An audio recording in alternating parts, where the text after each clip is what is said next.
This is Ravneet, and now we will be doing malpresentation, and the most common malpresentation is the breach.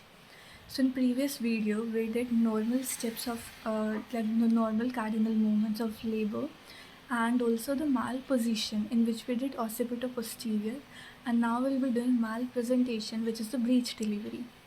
सो जो ये breech presentation होती है इसका main मतलब चीज़ क्या है कि ये एक लॉन्गिट्यूडनल लाई होती है, लेकिन हेड के नीचे आने की बजाय बटक्स नीचे होते हैं और हेड ऊपर होता है। तो ये कंप्लीट हो सकती है, इनकम्प्लीट हो सकती है। कंप्लीट में क्या होता है कि हर एक चीज़ फ्लेक्स्ड होती है जैसा कि होना चाहिए, तो हिप फ्लेक्स्ड है, नी फ्लेक्स्ड है। इनकम्प्लीट में कुछ ना कुछ एक्सटेंड होता है। So depending on that incomplete तीन तरह की होती है। और जो कंप्लीट वाली है, क्योंकि सब कुछ फ्लेक्स्ड है, तो प्रेजेंटिंग पार्ट क्या होता है, बटक्स, एक्सटर्नल जेनिटेलिया और फीट। इनकम्प्लीट में क्या होता है कि कहीं ना कहीं एक्सटेंशन होती है, तो वो एक्सटेंशन अगर लेग्स पे है तो उसको फ्रैंक ब्रीच बोलते हैं, और अगर लेग्स में एक्सटेंशन है तो प्रेजेंटिंग पार्ट क्या होगा, बटक्स और एक्सटर्नल जेनिटेलिया। फिर फुटलिंग प्रेजेंटेशन होती है कि दोनों चीज़ें एक्सटेंडेड है तो प्रेजेंटिंग पार्ट लेग्स होंगे। और एक नी प्रेजेंटेशन होती है कि थाई एक्सटेंडेड है बाकी फ्लेक्स्ड है, तो नी प्रेजेंटेशन होगा। क्लिनिकली हम ब्रीच डिलीवरी को दो तरह क्लासिफाई करते हैं, अनकॉम्प्लिकेटेड और कॉम्प्लिकेटेड। अनकॉम्प्लिकेटेड का मतलब है कि कोई भी कॉम्प्लिकेशन नहीं है एक्सेप्ट प्री मैच्योरिटी। कॉम्प्लिकेटेड में बाकी कॉम्प्लिकेशंस आ जाती है, जैसे ट्विन प्रेगनेंसी है, कॉन्ट्रैक्टेड पेल्विस है, प्लेसेंटा प्रीविया है या और कुछ। अब कोजेस क्या होते हैं ब्रीच प्रेजेंटेशन की, इटियोलॉजी क्या है, तो it can be pre maturity, या फिर बहुत ज़्यादा मोबिलिटी है ड्यू टू हाइड्रामिनियोस, कोई फीटल एबनॉर्मैलिटी है जैसे ट्राइजोमी 13, 18, 21, या फिर ऐसे फैक्टर्स है, मतलब कुछ ऐसा है कि जो फेवर कर रहा है कि ब्रीच प्रेजेंटेशन होनी चाहिए, जैसे कि हाइड्रोसिफिलस है, हेड बहुत बड़ा है, कॉन्ट्रैक्टेड पेल्विस है, प्लेसेंटा प्रीविया है, या फिर कुछ ऐसे फैक्टर्स है जो स्पॉन्टेनियस वर्जन को प्रिवेंट कर रहे हैं, जैसे ट्विन प्रेगनेंसी, ओलिगोहाइड्रमनियोस और इंट्रायूटराइन डेथ।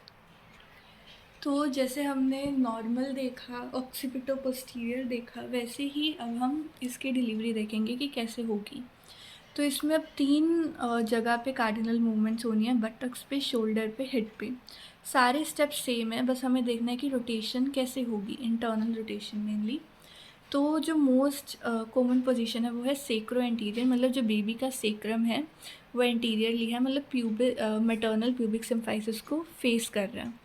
तो अब मतलब जो नॉर्मल डिलीवरी है उसमें जो हेड है वो एंटीरो पोस्टीरियर डायमीटर से निकलना चाहिए, लेकिन इसमें क्या होता है, इसमें एंगेजिंग डायमीटर ऑब्लिक डायमीटर बन जाता है।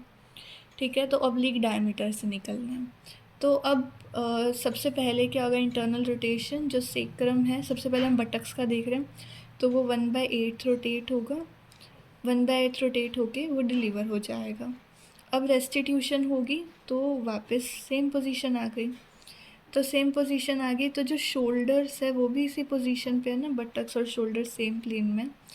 तो अब बटक्स की डिलीवरी हो गई, फिर रेस्टिट्यूशन हो गई उसकी। अब शोल्डर की डिलीवरी के लिए फिर 1/8 इंटरनल रोटेशन होगी। अब जैसे शोल्डर अगर 1/8 मूव कर रहा है, और अगर शोल्डर इधर है, हेड किधर होगा, इधर आ जाएगा ना, हेड होगा हमारा 90 डिग्री पे।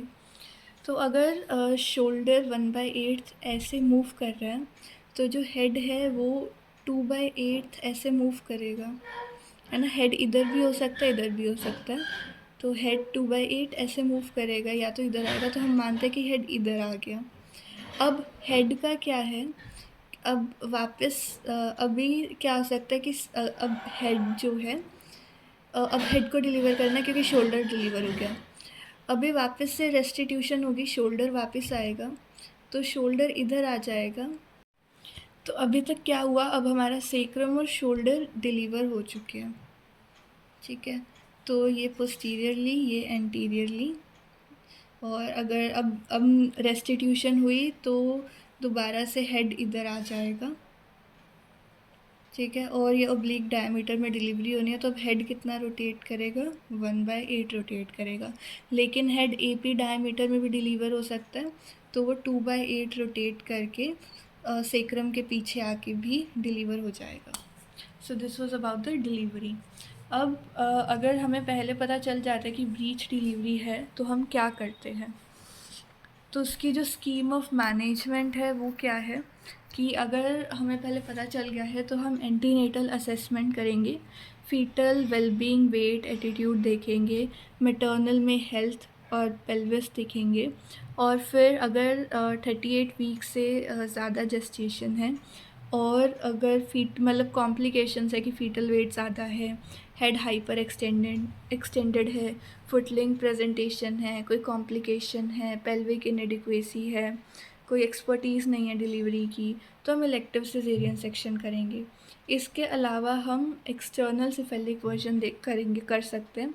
हम 36 वीक्स या उसके बाद ही करते हैं, तो ये मोस्टली जो है ब्रीच से सिफेलिक प्रेजेंटेशन हो जाती है, और हम इसको टोकोलिटिक के साथ करते हैं अगर ज़रूरत पड़ती है, और प्रोसीजर से पहले और बाद में फीटल मॉनिटरिंग करते हैं। अगर सक्सेसफुल हो जाता है वर्जन तो हम वर्टेक्स की तरह डिलीवरी कर देंगे, लेकिन अगर फेल हो जाता है तो हम ट्रायल करेंगे वेजाइनल ब्रीच डिलीवरी का, इन्फॉर्म कंसेंट लेंगे, सारी मॉनिटरिंग करेंगे, और अगर सेटिस्फैक्टरीली लेबर प्रोग्रेस करता है तो असिस्टेड ब्रीच डिलीवरी करेंगे। लेकिन अगर अरेस्ट हो जाता है, फीटल डिस्ट्रेस होता है, कोड प्रोलैप्स हो जाती है, तो हम लेबर में सिजेरियन सेक्शन करेंगे। तो ये है स्कीम कि हम कैसे मैनेज करते हैं ब्रीच प्रेजेंटेशन को। So this was all about breech presentation.